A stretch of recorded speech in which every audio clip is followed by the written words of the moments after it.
اعوذ باللہ من الشیطان اللعین الرجیم، بسم اللہ الرحمن الرحیم۔ آج قرآن مجید کے متعلق ہمارا تیسرا دن ہے اور آج ہم آیت نمبر 5 سے پڑھیں گے۔ اہدنا الصراط المستقیم، اہدنا الصراط المستقیم۔ یا مدی کا خیال کریں گے، تے کو لمبا نہیں کریں گے، را کو لمبا کریں گے۔ اہدنا الصراط المستقیم۔ اس کے بعد آگے یہ آپ کو لا نظر آ رہا ہے، لا کا مطلب بتایا تھا کہ یہاں سٹاپ نہیں کرنا چاہیے، اس کو ہم پڑھتے جائیں گے آگے۔ اہدنا الصراط المستقیم، ابھی اگر ہم نے سٹاپ نہیں کرنا تو ہم اس کو پڑھتے جائیں گے، یعنی زبر پڑھ کے جائیں گے۔ اہدنا الصراط المستقیم صراط الذین انعمت علیہم۔ دیکھیں کہ اس کو ہم نے ایک ہی ساتھ ملا کے پڑھا ہے۔ یہاں پر بھی لا ہے، اگر آپ کا سانس باقی ہے تو آپ اس کو کوشش کریں کہ اس کو ساتھ ہی پڑھیں۔ صراط الذین انعمت علیہم غیر المغضوب علیہم ولا الضالین۔ یاد ہوگا آپ کو بتایا تھا کہ اس کو کیسے پڑھنا ہے، زا لین بھی نہ بن جائے اور زا اللین بھی نہ بن جائے۔ زا لمبا جس طرح کریں گے اس کو ساتھ ہی لام کو مکس کر کے پڑھیں گے۔ ولا الضالین، زبر نہیں پڑی ہے کیونکہ ہم نے یہاں پر سٹاپ کیا ہے۔ تو یہاں پر آج یہ دو مخرج جو ہیں کل جن کی طرف اشارہ کیا تھا، حلق سے ادا ہونے والے 6 حروف ہیں، ان میں سے 2 حرف ہم نے کل پڑھے تھے، ایک ہے اور یہ عین، یہ حلق کے سینٹر سے ادا ہوتے ہیں، اور یہ جو 2 حرف ہیں یعنی حمزہ اور ہے، اس کو حمزہ کہتے ہیں، بتایا میں نے آپ کو۔ حمزہ اور ہے جو ہے یہ حلق کے آخری حصے سے جو سینے کے قریب ہوتا ہے اس سے ادا ہوتے ہیں، اور اس کی آواز تھوڑی بھاری ہوتی ہے، یعنی یہ اہدینی پڑھا ہم نے الحمدو کی طرح، جیسے ٹھنڈا سانس آیا تھا، یہاں ہم نے اس کو اہدی نہیں پڑھا بلکہ اہدی پڑھا، اہدی۔ اس کا مخرج یہی ہے، اس کے ادا کرنے کا دونوں کا طریقہ یہی ہے۔ تو یہ 2 حرف جو ہے یہ آخر سے حلق کے آخری حصے سے ادا ہوتے ہیں، اور یہ 2 سینٹر سے، اور 2 حرف اور ہیں جن میں سے ایک حرف یہاں پر ہم پڑھ چکے ہیں، یہ غین، اس کے ساتھ دوسرا حرف ہے خے جو کہ اس صورت میں نہیں آیا، آگے آ جائے گا۔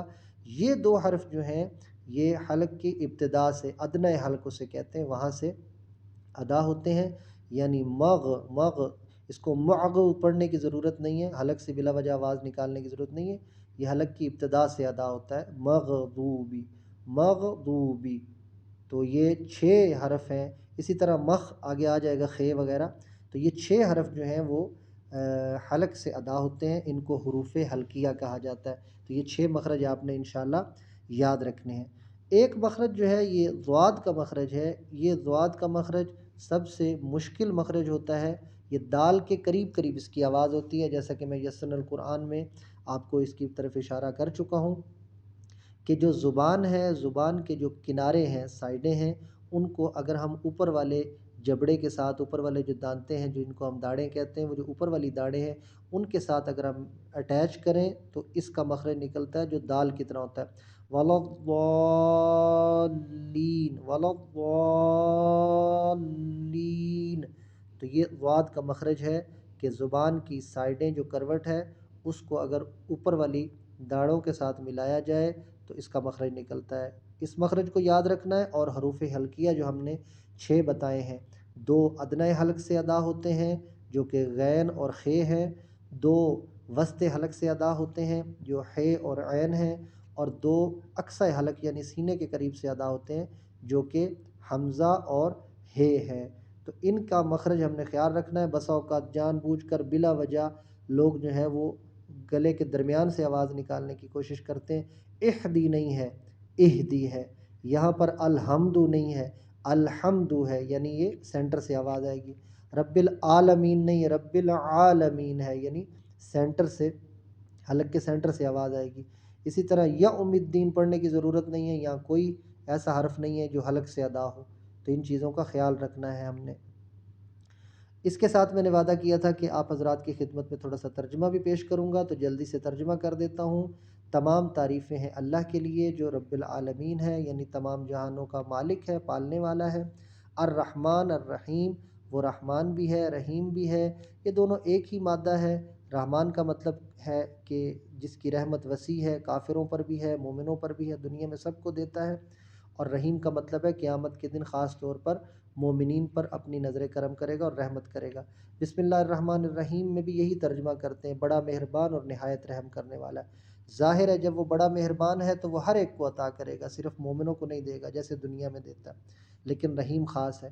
مالک یوم الدین، بہت تیزی سے ترجمہ کر رہا ہوں تاکہ لمبا نہ ہو کام۔ مالک یوم الدین، یوم الدین یعنی یوم جزا کا مالک ہے، قیامت کے دن کا۔ یہاں تک خدا کی حمد ہے، تعریف ہے۔ اس کے بعد ایاک نعبد و ایاک نستعین، ہم تیری ہی عبادت کرتے ہیں اور تجھ سے ہی ہم مدد چاہتے ہیں۔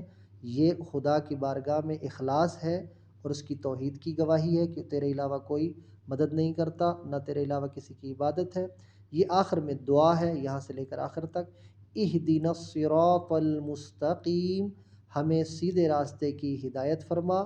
صراط الذین انعمت علیہم، ان لوگوں کا راستہ کہ جن پر تیرا انعام ہوا۔ ادھر ایک مشہور ترجمہ ہے جو پہلے میں کر دیتا ہوں، غیر المغضوب علیہم، نہ کہ ان لوگوں کا راستہ کہ جن پر تیرا غضب ہوا، ولا الضالین، اور نہ ان لوگوں کا راستہ جو گمراہ ہوئے۔ یہ مشہور ترجمہ ہے، لیکن ایک اور ترجمہ بھی ہے جو زیادہ قریب ہے اور زیادہ بہتر ہے، وہ یہ ہے کہ غیر المغضوب علیہم، جب کہا گیا کہ ان لوگوں کا راستہ جن پر تیرا انعام ہوا، تو اس کے بعد یہ کہا غیر المغضوب علیہم، ان لوگوں پر نہ تو کبھی غضبناک ہوا، ولا الضالین، اور نہ ہی وہ لوگ گمراہ ہوئے۔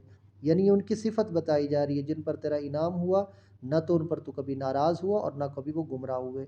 یہ ترجمہ بہتر ترجمہ ہے۔ والسلام علیکم ورحمۃ اللہ وبرکاتہ۔